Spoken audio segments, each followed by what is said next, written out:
Good morning, dear teachers. Good afternoon, good evening. Um, it depends on the part of the world that you are uh, streaming our program. My name is Andres Rodriguez, and we are here alive in this in this new edition of Teachers Interview. So today in our program, we have the privilege to have a special guest, Dr. Rita Aguilar. She's from Mexico. And it's an honor for me to contribute it in some of the projects in the Global Educators Network. And Dr. Rita is not only a teacher, I consider her a mentor. I learned from her, and it's a pleasure for me, Dr. Rita, to invite you. And thanks for accepting our invitation to be in this teacher's interview. Thank you very much. Good morning, good afternoon, good evening to everyone. Greetings from Mexico. I'm here in Mexico, and I am very honored to have been invited here from our teacher, Andres Rodriguez, to this interview as I am listening to him. Yes, I have been in his webinars also, and it is a pleasure. It is an honor to be one of the first interviewers here in his program. Thank you very much. And well, I hope that you are interested in what I have been doing all these years in my educational field. Thank you, Andres. It's a pleasure. It's an honor. It's an honor, Dr. Rita. Thank you for your words to our teachers interview. Well, welcome to the teachers who joined us recently. Miss Monica, it's a pleasure. You're from Peru. I I I hope to see you in a teachers interview too. Okay, so Dr. Rita, the teachers, okay, here and the ones that are streaming this interview, they would like to know more about you. In brief, Dr. Rita, how would you define your teacher philosophy, your teaching philosophy? So, what is your teaching philosophy in terms of um, education? Well, in your country, I know in Mexico you contributed a lot, so and you are recognized and you're invited not only in your country, there are some other places where they invite you. So how can you explain us your teaching philosophy? Well, it's kind of difficult. What I really think that what defines me most is that we should be passionate. We should love what we are doing. There is no education if we don't love being educated. Part of my philosophy is that I do not only teach, I have to learn. I have to be one of the persons that has to continue growing and continue learning. For me, it's not an answer for many teachers that say, "Well, I'm already I already have a master's degree, I already have a bachelor's degree, I'm already a teacher, I'm already working." That is more than enough. That is not enough. My philosophy is that we have to continue learning. There is no stop in the learning process when we are good teachers. So that could be maybe very brief what I could tell you about my love for education. Yes, and I know it, Doctora, because well, I would say that what you are mentioning about the things that you define as a teacher in this case, I could notice in the different webinars, online seminars that I have share with you. So I really appreciate it, and in my opinion, I think that you are one of the most prestigious teachers and mentors in the English language area. So no, I said truly, I'm honest in that statement. Thank you, Dr. Rita. Thank you, thank you. Well, that is a real honor. Well, I am, like they say in Spanish, ¿verdad? Me ruboriza. I am blushing because it is such a great so words that you are telling me. Yes, I am very honored for you from you. Thank you. Okay. there is something that I would like to say in teaching. There is a saying that when you teach, you learn twice. And I say that is not true because when I teach, me, Rita, when Rita teaches, she learns um, the times multiplied by the amount of students I have. I will learn twice if I only had one student, me and the student, right? Or the student and me. But I learn multiplied by 5 students, by 10 students, by 20 students. So when they say, when you teach, you learn twice, I say, no, I learn 3 times, 4 times, 5 times, 6 times. It depends on the amount of students I have. That is why I say that we continue learning. It is, I think that the traditional teacher, where the teacher was the one that always possessed and was the only one that knew the knowledge, is far away. I mean, that is a long time ago. It stayed in the past. Now, as teachers, we should be open to learn from every student we have. And it doesn't matter the age. I work with adults. I have never worked with children. But I think that we also learn a lot from children. When I have the opportunity to maybe be in a webinar where there are children, I also learn from them. So I think that one definition, one something that characterized me is that I am a very humanistic teacher, because I think that we should never leave that part behind, even if we are working with technology, even if we are working with other theories, with here in Mexico, which is the NEM, the New Mexican School, or whatever theory everybody, every part of the world is learning or teaching. I think the humanistic part should never leave behind. We should always have it in present. We should always be, because we are human beings. So we cannot leave it behind. So that is something else that I think that my students always have told me, that I have always shown that humanistic part of myself, not only as a teacher, but as a person.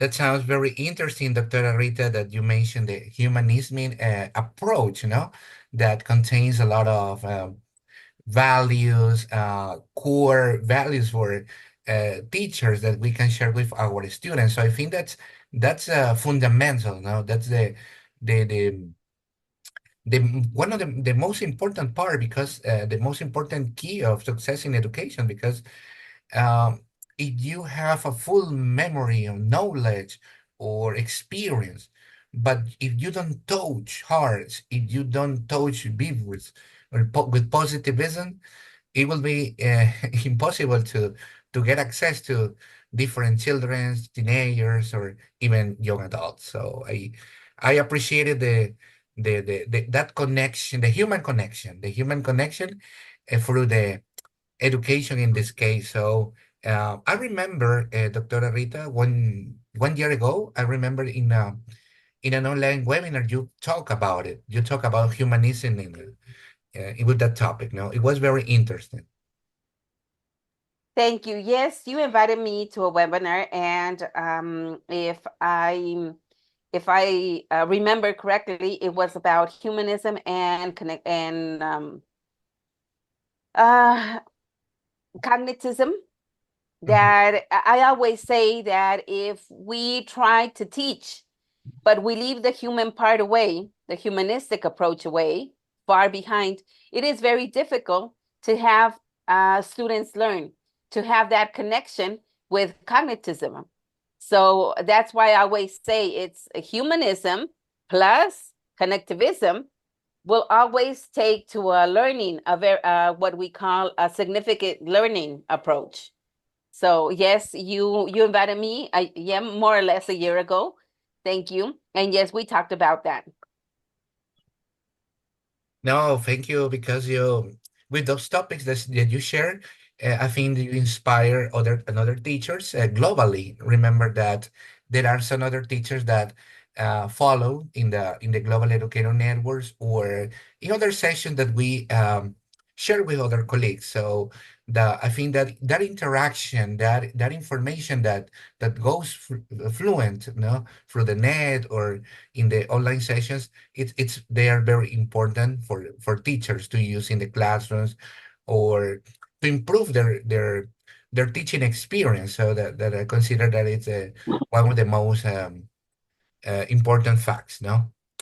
Um, Dr. Rita, so another question that I will ask you is about in terms of memorable moments, so anecdotes that you have, um, even though it is in rural areas or I don't know, in private institutions, wherever you have been past, uh, what are the best learning that you have acquired during the teaching process that you have experienced? Can you tell us, please?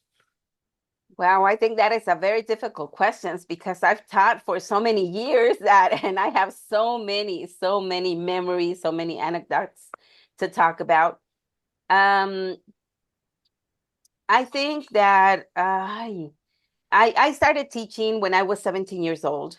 Yes. So, I mean, I don't want you to start multiplying and adding and trying to see what my age is. It's been a long, long time since I started teaching. I started teaching as an English teacher. That is my first career, be teacher's training, English teacher.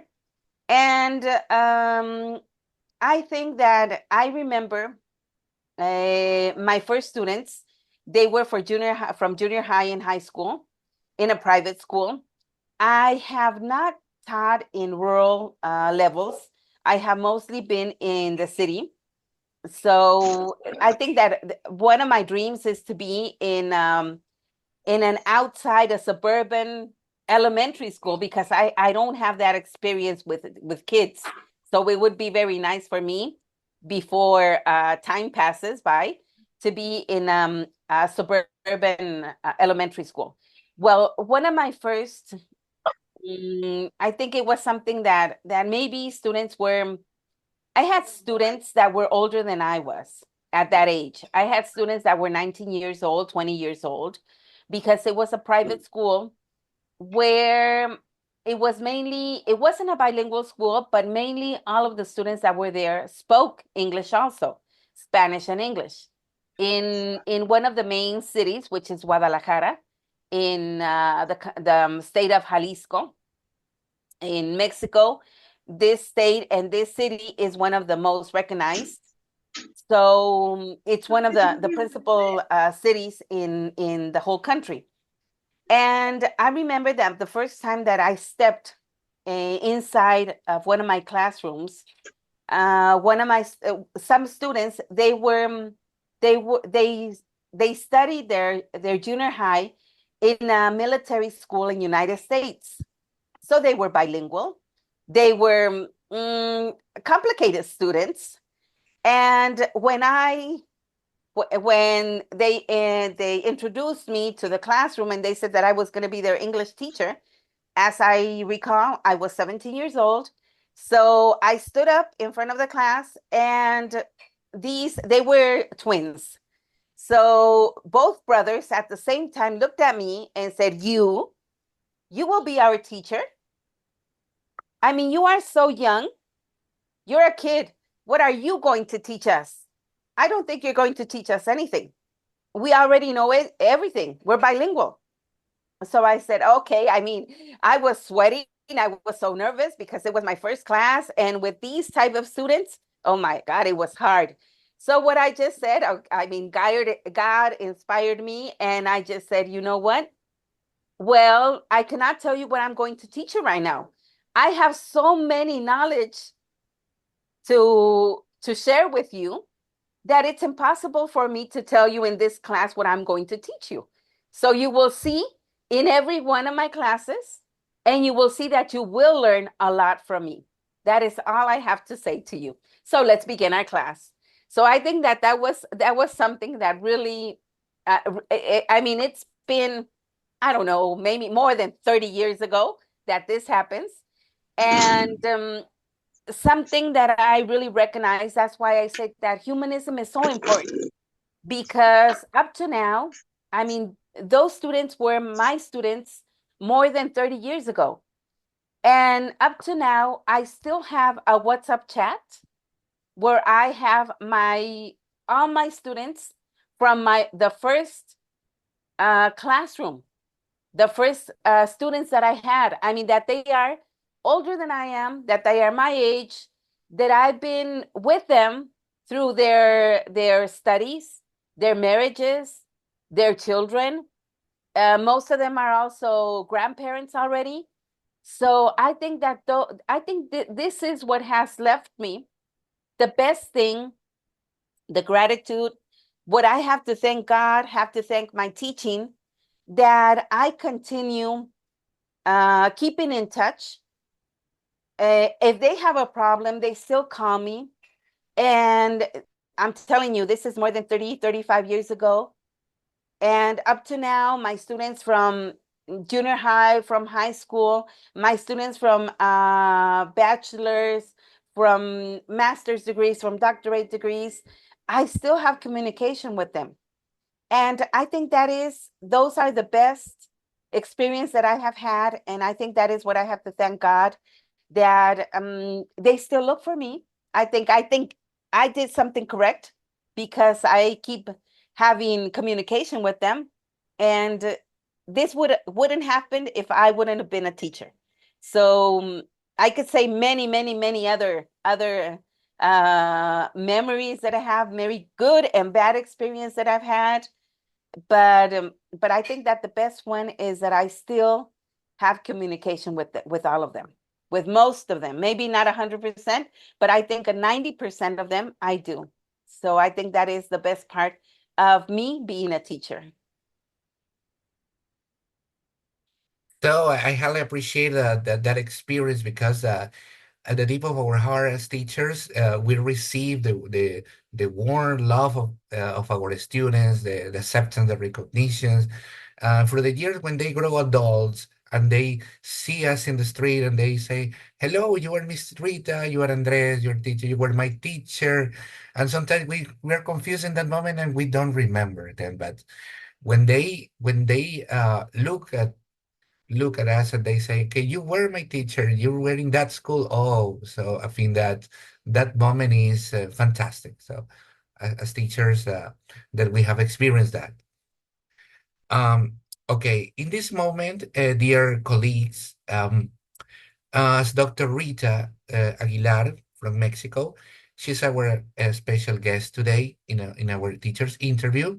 So now you know a little bit more about her um, um, teacher career, anecdotes, and the things that she has sharing with us.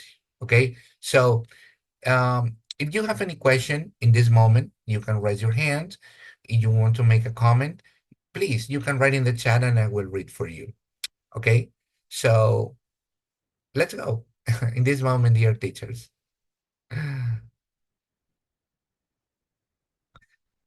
Miss Monica, um, it's a pleasure to see you. Uh, in this moment, if you would like to make any comment, Miss Monica, with our special guest, with Miss Rita Aguilar. It's a pleasure. It's my pleasure, Mr. Rodriguez, Miss Aguilar. Pleasure to meet you. And I was actually about to type about.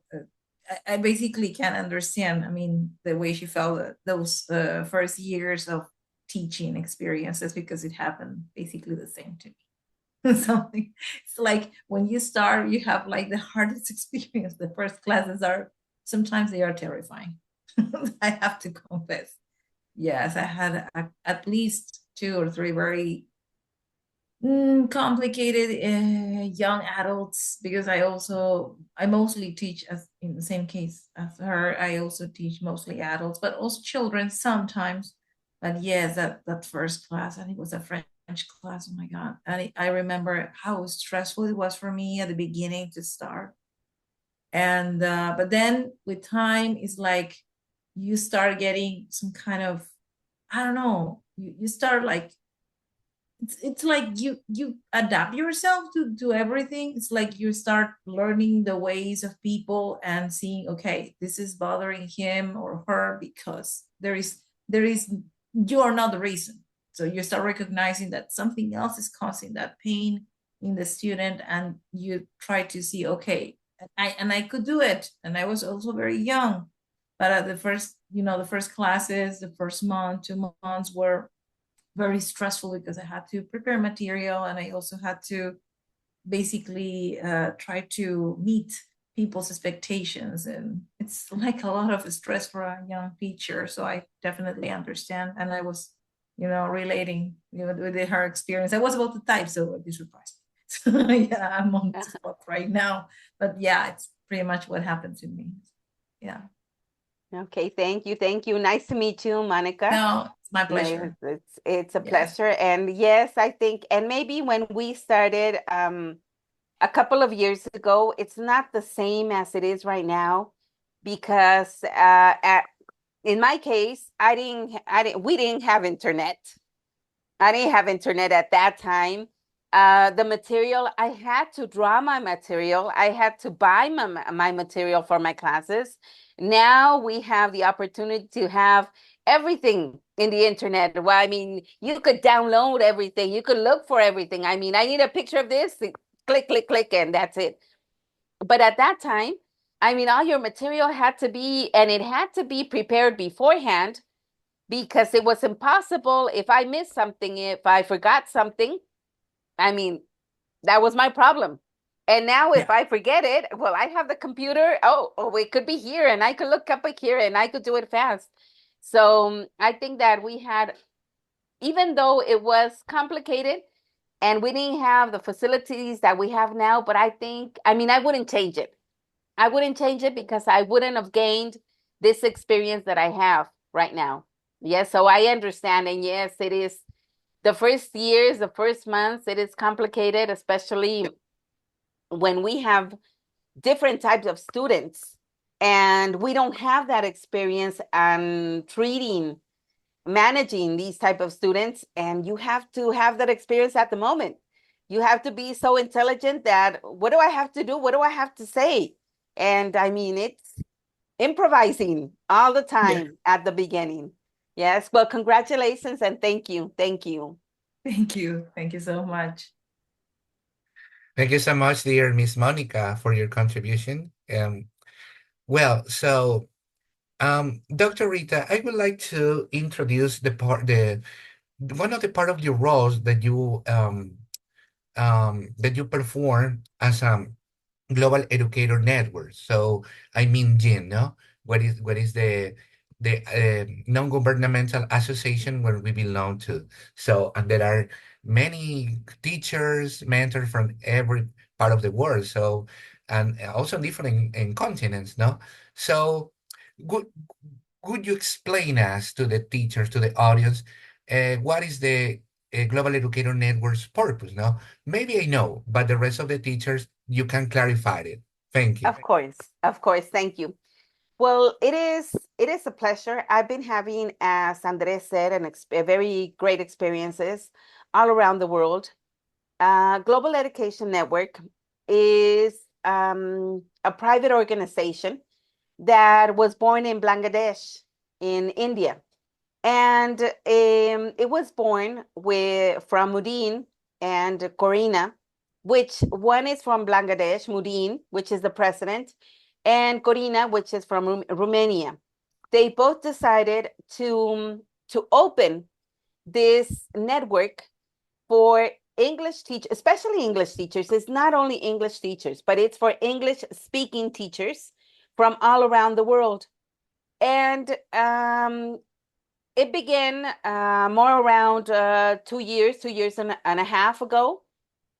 And I am proud to be a co-founder of Global Education Network, which the objective is to share education, to give education to every part of the world. And we have had very great experience, and I mention it at this part of the objective because we have had students. There is Global Education Network for teachers, And there is also a global student education network, which was made after a year that Global Education Network was born, because we found that not only English speaking teachers wanted to participate, that also students wanted to participate. And these students, most of them, because when we have had this review, when we had to have these webinars, some of them had said that in maybe, for example, Afghanistan, which is education is not available for all women. We could say that it's mainly men. Very few women get to study. And we have students from Afghanistan that have learned from this global education network, where they have heard teachers explain different subjects, different topics, and that is how they have been learning through these years. And this is something fabulous, because I think that when Mudine and Corina decided to open Global Education Network, they never thought that this was going to be such a blast from for the whole world. And I have been the country director. I have been North America director. I have been a deputy for North America, and now I am a project director. I became a co-founder because I was one of the first teachers to belong to Global Education Network. So I was named co-founder, and now with being the project director, I have in my hands two fabulous project direct innovating projects, which I really invite all of you teachers to participate. Which one is innovating teacher techniques. So we present it every 2 months, and we invite teachers from all around the world to present their innovating. And it doesn't have to be, if it does, the name is innovating, but it really doesn't have to be something new, something, I mean, right out of the hat. No, it could be something that has been working for you. And it's going to be an innovating project because it's working for your school, it's working for your community. Because here we listen when we have innovating project is one, and the other one is the educultural project. And when we listen to all these countries where they tell us about how education is, about their food, about their beautiful places, what they have to share, their culture. I mean, this is so great. I think that we don't have enough money to travel to so many countries. And with Global Education Network, we have had the chance to listen to other teachers. We have had the chance, like Andres and I, to become friends due to Global Education Network. And I can name so many people, so many teachers that I have met here, and that they are fabulous teachers, and that we share every month different information. These, as I said, are my projects. I'm the director, but we have many other ones, like the Global Students one, like the debates, different types of projects that are in the Global Education Network. So if you haven't had a chance to register yourself, I really invite you to be part of it. It doesn't matter which country you are in. It doesn't matter which community. It could be, I mean, from the top of the North Pole to the bottom, the South Pole. I mean, and mainly the language that we speak is English. But this last innovating program, we had Betsabe from Guatemala, that she invited some teachers that don't speak English, but that wanted to present their innovating programs, innovating projects. And what she did was translate it. So we had also a Spanish speaking, because a couple of months ago, I don't know if you remember, Andres, if you participated in one of the programs, we had two programs in Spanish, Yes. but the other English-speaking participants of Global Education Network started complaining that it was very hard for them to translate and that they didn't want to know Spanish. They wanted everything in English. So we decided to quit those programs. And now what we're going to do is invite Spanish speaking teachers that want to participate. And Betsabe will be our official translator for all of those teachers, because we don't want no teachers or no person in the world to be left behind. We want Global Education Network to continue growing and to continue participating. It's 100% free, which is also something that some teachers don't believe. And you also get, for every webinar that you participate, you get your diploma, your recognition. And for your attendance, you also get a diploma. So many teachers have sent me messages, and they have asked me for those diplomas because they need them to prove that they are in continuous learning process. So we have very, very great teachers from all around the world. So I think that we have learned a lot, Andres and I and all the other teachers from Global Education Network. And I am very proud to become a director and also a co-founder of Global Education Network. Thank you, Andres. Thank you, Doctora Rita. So now the teachers have a very a general idea, not general idea, but they are a more clear idea what is Global Educator Networks, what is the purpose, and what is the benefit that for teachers and the communities of students that they are spread around the world and they have received positive things that educators can bring. So around the world, well, in this case, through the connection that we have thanks to the internet and through WhatsApp groups, we could connect and we can organize different events. So you can read for different continents, no? In here in our continent, for example, in North America, South America, and Europe, Asia, and Africa as well. So different teachers that you can connect and learn from an experience that you can imagine ever. So, well, Dr. Rita, I'm going to read some of the comments that teachers have have written in the chat here. Okay, Lourdes said my teaching career has always been rewardable despite inconvenience. Yes, Lourdes, it is.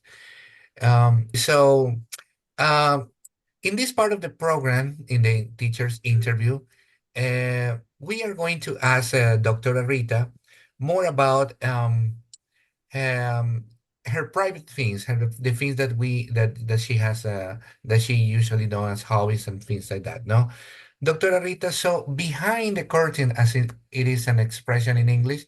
So who is Dr. Rita as a human, as a normal person, no as a teacher. So so what are your hobbies? Uh, do you like to spend time with your family? So what are the things that you normally do in your free time? Thank you. Thank you. Yes. Behind the curtain, I think that there is not much. I don't hide so much. I think I'm mostly the same person in front of the curtains or behind of the curtains. I am I am a mother of two daughters. One of my daughters is married. She has four children. So I am a grandmother of four children that I love. I love sharing time with my family. I love having them. They have been part of my teaching process. They have been part of my professional.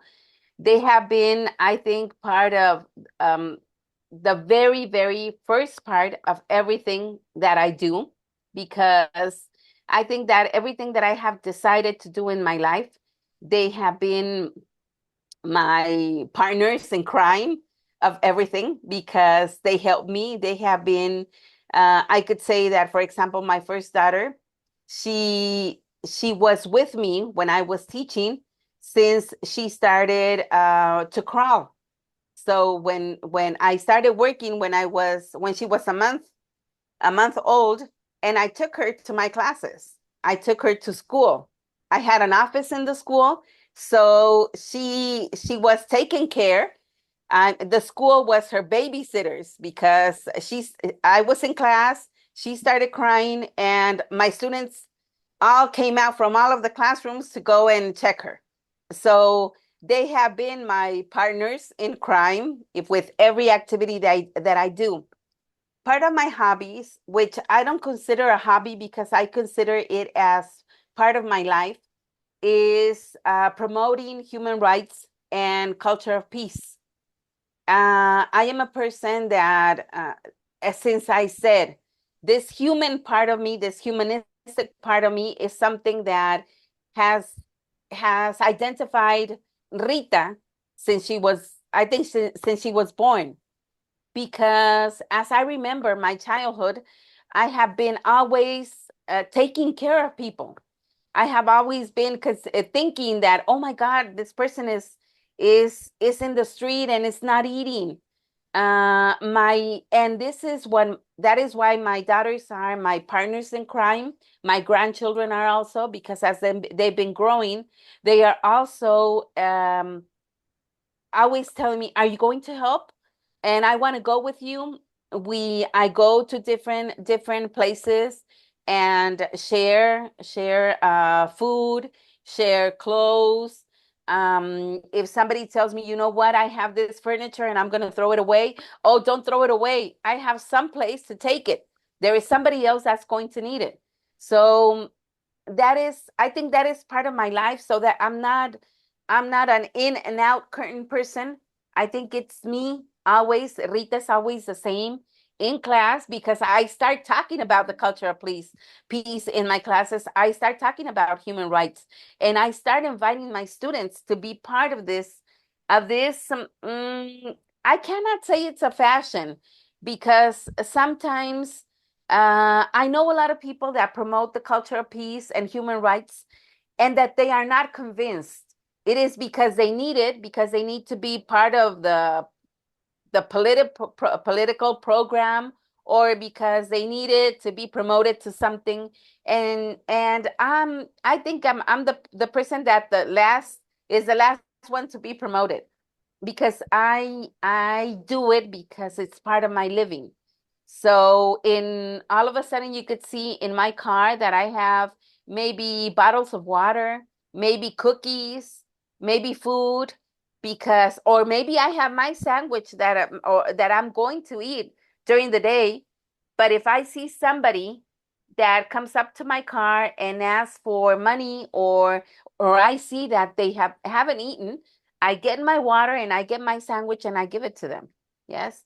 So that is part of it, could be part of my hobby. I don't know if it's considered a hobby. It's a living. One of my other hobbies is reading. I just love to read. Yeah, this is something that has been also part of my childhood. They are not hobbies that I have gained over the years. No, this has been part of Rita. Rita, I think when she was born, she was born with a book in her hands, because that is part of me. I always have a book. I bought a Kindle because I wanted to carry so many books that I mean it's not possible. So I said, "Oh, great." One of my daughters said, "You need a Kindle. You don't need books. You need Kindle, because that's the way you could carry so many books." And I said, "Perfect. That is what I need. That is what I have been needed for so many years." So it's me reading all the time. I love to write. I don't have so much time to write, because I help my students to write. Because since I have those post doctorates grades, those post grades, and so I help them to write. So I'm always coordinating writing for them. But I need to sit and write for myself. I love to write too. I'm not, even though I was a sports girl, nowadays I'm not so much, but I love to walk. Yes, I love nature. Every time I have the opportunity, I love to be close to nature. I think Um, Watching a flower grow. I mean, it's the best thing. I think it's the beauties of life. I traveled this week and I had the surprise to have the sunset, and I took pictures of the sunset because it was just a wonderful view. And then all of a sudden it was going to rain, so I saw these beautiful clouds that look so much like cotton, like pillows, that I said I have to take pictures. Though that is part of me. I love simple things, but I also love expensive things, right? But I am grateful for all this beauty that nature gives us. And I think I am a very positive person. I think that I always think of positive things. And even if things get complicated, I always have in my mind that life is going to be better, that we're going to have a great solution. And as I say, if I'm one of the persons that promote the culture of peace, human rights, and I see so many tragedies in life, and I look at myself and I see that I have a house, I have a family, that most of the time I'm healthy, like everybody else gets sick, and I have food in my refrigerator, and I get to share with my family this food, these great times. I have to be thankful to God for so many things. So I cannot say that my problems are big problems. I remember that when I was studying junior high in one of my classes, and I think it was literature, one of my teachers said, if all of us go outside to the corner and start yelling our problems, shouting out our problems, I think that before we start yelling our problems, we listen to everybody else's problems. We're going to turn around and go back home and thank God and say, no, my problems are not bad compared to my neighbor, to this other person, to this other person. So that is one of my philosophies of life. Everything has a solution. We have to be positive of everything. I may not have a penny in my wallet once in a while, but I know that before the day ends, my wallet will be full again, and it happens. So I think that is why I say I cannot say I'm out of the curtain, back at of the curtains, because I'm the safe person in and out. So thank you, Andres, for asking. Okay, Doctora Rita, thanks for your answer. I think that is uh, it's very rewardable to hear from you that you're the same kind of person, in and out. So yeah, evidently, reading. And also something important that I remark is when you mentioned that you don't have time to write for you because you are helping to your students. That's real because it happens most of the time with the teachers. And some of teachers, they say, okay, I would like to write an article, to write a book or something. Maybe you can start, but the time you need to complete it and finish and then upload it, it's challenging because of the time that is the time consuming for teachers. But um, I love the things that you do. Okay, as you mentioned, I don't think that it can be a part of a hobby. I think it's part of your life, part of the journey that we as persons, that we keep doing. So. Uh, my admiration for you, Dr. Rita, for your achievements and the things that you have shared with us. Dear colleagues, this is the moment that maybe you can say something. You can ask to Dr. Rita before we finish our teacher's interview today. So um, just in case you want to ask something, you can open your camera and you can ask her, or I can write, or I can read for you in the chat.